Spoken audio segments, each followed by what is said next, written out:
프로야구에 관심이 있으신 분들은 프로야구 초창기에 인천 산미에 소속되어 있는 장명부 선수를 기억하실 겁니다.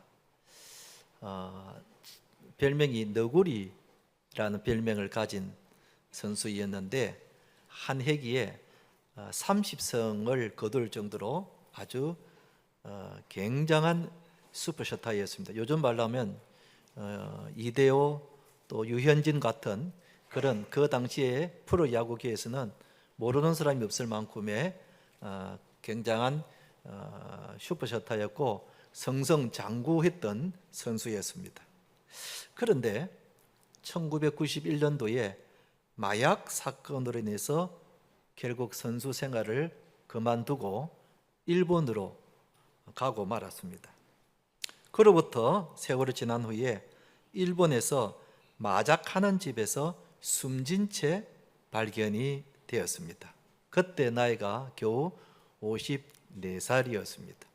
54살이면 한참 살아야 될 나이인데 그 젊은 나이에 죽고 말았던 것입니다. 알고 보니 프로야구를 그만둔 후에 인생을 비관하면서 이 텅 빈 마음을 메울 길이 없어서 매일 술과 마작으로 생활을 하다가 결국은 폐인이 되어서 죽고 말았다는 것입니다.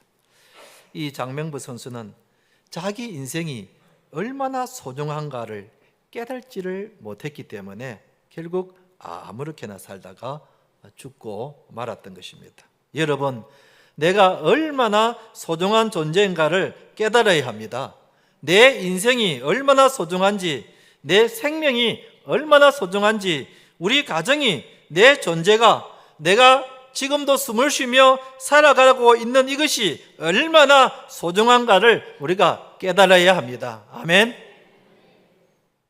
그런데 많은 사람들이 내 존재와 내 인생이 얼마나 소중한가를 깨닫지 못하고 살아가고 있다는 사실입니다. 왜 그럴까요? 내가 어떤 존재인지를 잘 모르기 때문에 그런 것입니다. 여러분, 우리가 살다가 때로는 죄를 지을 수가 있습니다. 실패할 수 있습니다. 내 뜻대로 되지 않을 수가 있습니다. 때로는 큰 병에 걸릴 수도 있습니다.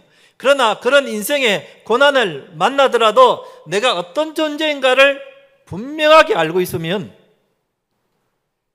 얼마든지 일어날 수가 있다는 사실입니다. 오늘 본문은 우리가 과거에 어떤 존재이며 그래서 지금은 어떤 존재인지를 잘 말씀해 주고 있습니다. 사랑하는 성도 여러분, 오늘 성찬식에 앞서서 우리가 예수님의 사랑을 깨닫고 내 인생이, 내 존재가 얼마나 소중한지를 다시 한 번 더 깨달으시는 우리 성도님 되시기를 주님의 이름으로 축원드립니다. 첫째는 우리가 과거에는 어떤 존재였는가? 죽었던 존재였다 그랬습니다. 죽었던 존재였다. 1절을 한번 같이 읽어보겠습니다. 시작. 그는 허물과 죄로 죽었던 너희를 살리셨도다 그랬습니다. 우리가 구원받기 전에는 죽은 상태였다는 것입니다. 이것이 성경이 우리에게 내린 최종 진단입니다. 우리가 예수 믿기 전에는 다 죽은 상태였습니다. 물론 여기서 죽었다는 말은 육체적으로 죽었다는 말이 아니라 영적으로 죽었다는 그런 뜻입니다. 여러분, 죽은 사람의 특징이 있습니다. 첫째는 반응이 없습니다. 여러분, 죽은 사람에게 아무리 맛있는 음식을 입에 갖다 넣어도 반응이 없습니다. 손에 돈 1억 원을 쥐어줘도 반응이 없습니다. 귀에다가 사랑한다는 말을 해도 아무 반응이 없습니다. 이게 죽은 사람의 특징입니다. 마찬가지입니다. 영적으로 죽은 사람의 특징도 반응이 없습니다. 하나님의 말씀을 들어도 반응이 없습니다. 예수님이 우리를 사랑한다고 그렇게 말씀을 하셔도 아무 반응이 없습니다. 하나님이 언제나 우리와 동행하면서 나를 지켜주시는데도 아무 반응이 없습니다. 그리고 또 죽은 사람의 특징이 있다면 썩는다는 것입니다. 여러분, 아무리 체구가 크고 건강한 사람이라도 죽으면 그 순간부터 썩습니다.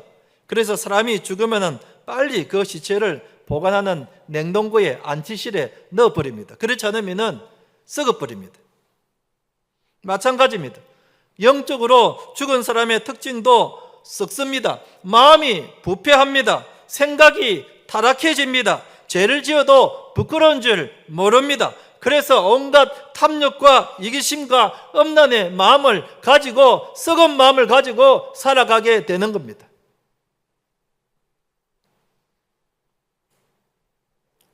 그래서 성경은 우리 보고 죽었다고 그렇게 말씀하고 있는 것입니다. 우리가 어떤 허물과 죄를 지었는가? 2절은 이렇게 말하고 있습니다. 그때에 너희는 그 가운데서 행하여 이 세상 풍조를 따르고 공중의 권세 잡은 자를 따랐으니 곧 지금 불순종의 아들들 가운데서 역사하는 영이라 그랬습니다. 저기 두 가지 죄를 지적하고 있습니다. 하나는 이 세상 풍조를 따르는 죄를 지었다 하는 것입니다. 이 세상의 풍조가 어떤 것들을 말하는가? 돈이면 다 된다는, 돈이면 모든 것이 최고다고 생각하는 물질 만능주의, 그리고 쾌락주의, 그리고 부정과 불의, 내만 잘 되면 된다는 그런 부정과 불의, 그리고 이기주의, 이런 것들이 바로 세상 풍조를 따르는 것들이라고 할 수 있습니다. 여러분, 뉴스를 보면은 거의 매일 빠지지 않고 나오는 뉴스가 범죄 사건입니다. 부정적인 방법으로 돈을 벌다가 혹은 뇌물을 줘가지고 발각이 되었다는 그런 사건을 우리는 쉽게 접할 수 있습니다. 그리고 성추행이나 성폭행을 저질렀다는 성범죄 사건을 우리는 자주 보게 됩니다. 이번에도 장관 후보 청문회에 보니 역시 과거에 그 범죄한 일들이 속속히 드러나고 있지 않습니까? 사람들에게 갑질을 했다든가, 제자의 논문을 베꼈다든가, 농지법을 어겼다든가, 또 자기 자녀를 조기 유학을 보냈다든지, 이런 것들이 속속들이 드러나고 있는 겁니다. 얼마나 사람들이 죄를 많이 짓는지 모릅니다. 그런데 여러분, 그 사람들뿐만 아니라 우리도 만약에 그 청문회 자리에 앉게 되면은 우리도 마찬가지입니다, 여러분. 우리는 그 사람들보다 낫지 싶으지만은 그렇지 않습니다, 여러분. 그 청문회 자리에 가게 되면은 누구든지 내 과거의 모든 죄가 다 드러나게 되어 있는 것입니다. 또 두 번째는 공중의 권세 잡은 자를 따르는 죄를 지었다. 여기 공중의 권세 잡은 자라는 것은 바로 사탄을 말합니다. 여러분, 사탄을 따르는 모든 행위, 사탄이 우리에게 어떤 마음을 주는가? 미움의 마음을 줍니다. 다툼의 마음을 줍니다. 사람들을 비방하는 입술을 줍니다. 험담하는 입술을 줍니다. 불평하고 불만하는 마음을 줍니다. 여러분, 이런 마음이 내 마음속에 있다면 그것은 성령이 주는 마음이 아니라 사탄이 주는 마음인 줄 아시기 바랍니다. 우리가 얼마나 살아가면서 불평하며 남을 험담하며 비난하며 원망하며 살아가는지 모릅니다. 이런 죄를 우리가 짓고 살고 있다는 겁니다. 그래서 이런 죄를 짓게 되면 어떻게 된다고 성경은 말하고 있는가? 3절에 보면은 전에는 우리도 다 그 가운데서 우리 육체의 욕심을 따라 지내며 육체와 마음에 원하는 것을 하여 다른 이들과 같이 본질상 무슨 자녀라고요? 진노의 자녀라고 말하고 있습니다. 하나님의 진노를 받아야 마땅한 자들이라고 성경이 우리에게 말하고 있는 것입니다. 여기에 나는 아니라고 말할 사람이 한 명도 없습니다. 의인은 없나니 하나도 없다고 말씀했습니다. 우리가 다 하나님께 진노를 받아야 될 그런 자녀들이라는 것입니다. 그래서 하나님이 진노하셔서 어떤 벌을 내리셨는가? 로마서 1장 32절, 저 말씀은 같이 한번 읽어봅시다. 시작. 그들이 이 같은 일을 행하는 자는 사형에 해당한다고 하나님께서 정하심을 알고도 자기들만 행할 뿐 아니라 또한 그런 일을 행하는 자들을 옳다 하느니라 그랬습니다. 그런 일을 행하는 자는 하나님이 사형이라고 이렇게 딱딱딱 선고를 한 겁니다. 내가 거짓말을 했습니까? 엄난의 마음을 품었습니까? 남을 속였습니까? 뒤에서 남을 험담했습니까? 그 죄가 사형이라는 겁니다. 얼마나 죄가 무서운지 모릅니다. 우리가 예수님을 믿기 전에는 다 죽어야 마땅한 사람들이라는 것입니다.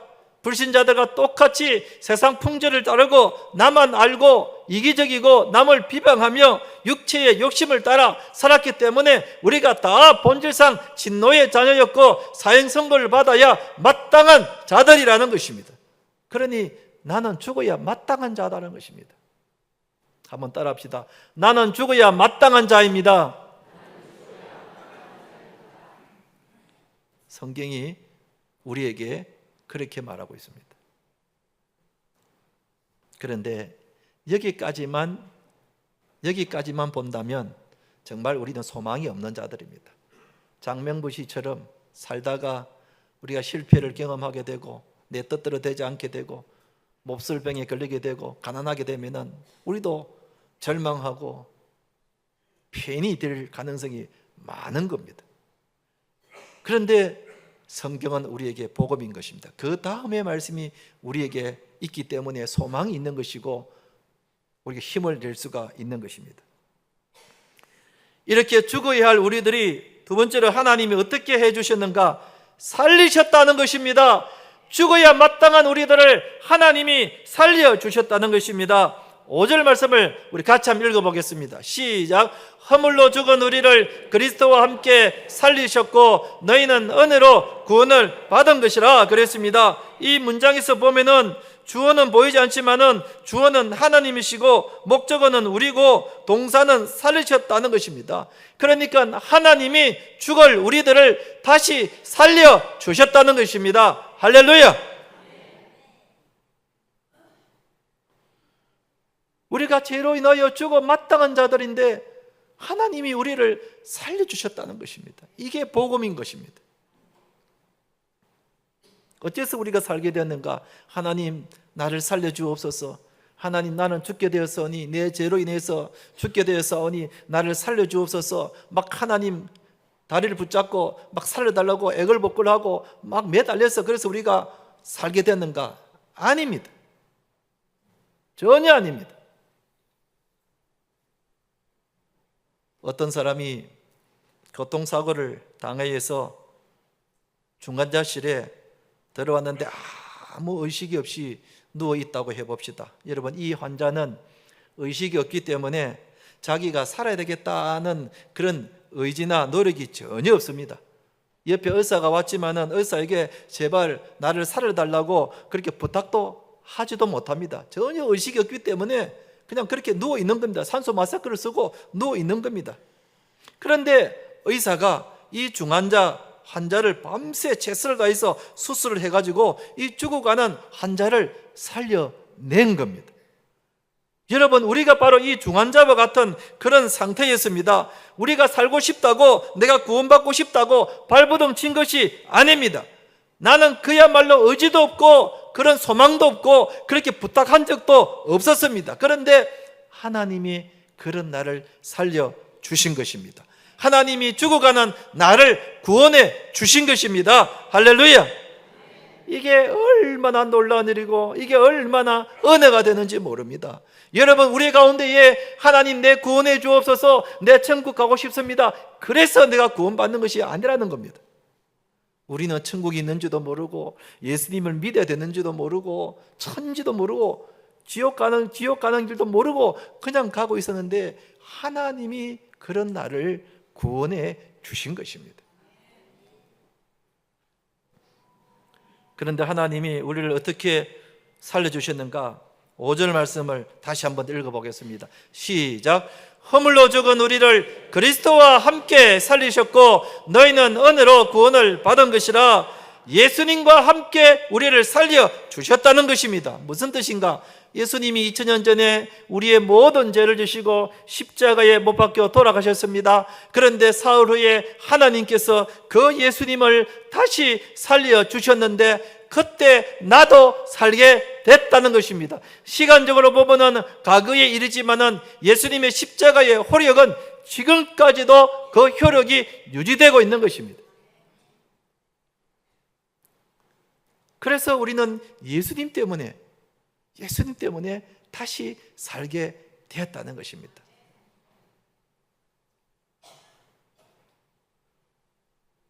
그렇다면 우리가 어떻게 살아야 하겠는가? 우리가 예수님 때문에 다시 살게 되었다면 우리가 앞으로 어떻게 살아야 할 것인가? 에베소서 4장부터 자세히 나와 있는데 어떻게 살아야 하는지에 대해서 다 읽지를 못하고 4장 제일 처음 나오는 1절에서 3절까지 말씀만 같이 한번 읽어보겠습니다. 시작. 그러므로 주 안에서 갇힌 내가 너희를 권하노니 너희가 부르심을 받은 일에 합당하게 행하여 모든 겸손과 온유로 하고 오래 참음으로 사랑 가운데서 서로 용납하고 평안에 매는 줄로 성령이 하나 되게 하신 것을 힘써 지키라 그랬습니다. 하나님께서 죽을 나를 다시 나를 살려주셨기 때문에 이제는 옛날처럼 살지 말고 겸손하게 살고 오래 참고 사랑하며 그리고 감사하며 살아야 한다는 것입니다. 너무나 당연한 말씀 아니겠습니까? 만약에 여러분 내가 병원에서 말기 암 환자로 진단을 받아서 이제 얼마 못 산다는 그런 사형 선고를 받았는데 그런데 기적적으로 완치가 되었다면 여러분 그 다음에는 내가 어떻게 살겠습니까? 분명한 것은 지금처럼 그렇게 살지는 않을 거라는 사실입니다. 예전처럼 육체의 욕심을 따르며 남을 미워하며 방탕하며 그렇게 살지는 않을 것이라는 것입니다. 이제는 내가 새로운 인생을 살게 되었으니 그야말로 사람들을 사랑하며 감사하며 그렇게 살지 않겠느냐 하는 것입니다.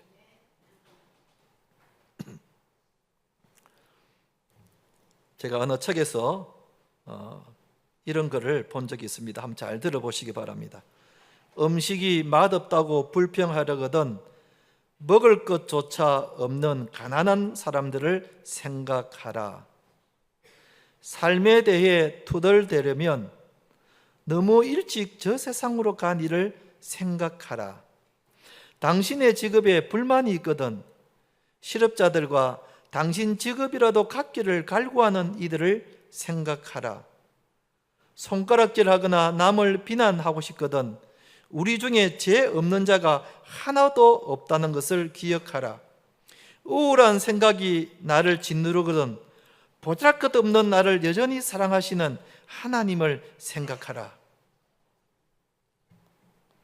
오늘 우리가 성찬식을 거행하면서 우리가 가져야 될 마음입니다. 예수님에 대한 감사의 마음입니다. 죽게 내버려둬도 되는데 하나님이 예수님을 보내셔서 나를 살려주셨으니 이 예수님의 사랑을 우리가 알고 감사할 마음을 가져야 되는 것이 오늘 성찬식을 하면서 우리가 가져야 할 마음입니다. 그리고 예수님이 십자가에 못 박혀 죽으시고 나를 살릴 만큼 내 인생이 그렇게 소중한 것이며 내 삶이 그렇게 소중하다는 것을 우리가 다시 한 번 더 깨달아야 한다는 것입니다. 비록 내가 내 뜻대로 되지 않고 실패하고 내 몸에 병이 있어도 그런 나를 예수님이 십자가에 못 박혀 돌아가실 만큼 내 존재가 그렇게 가치가 있는 것이고 내 삶이 소중하다는 겁니다.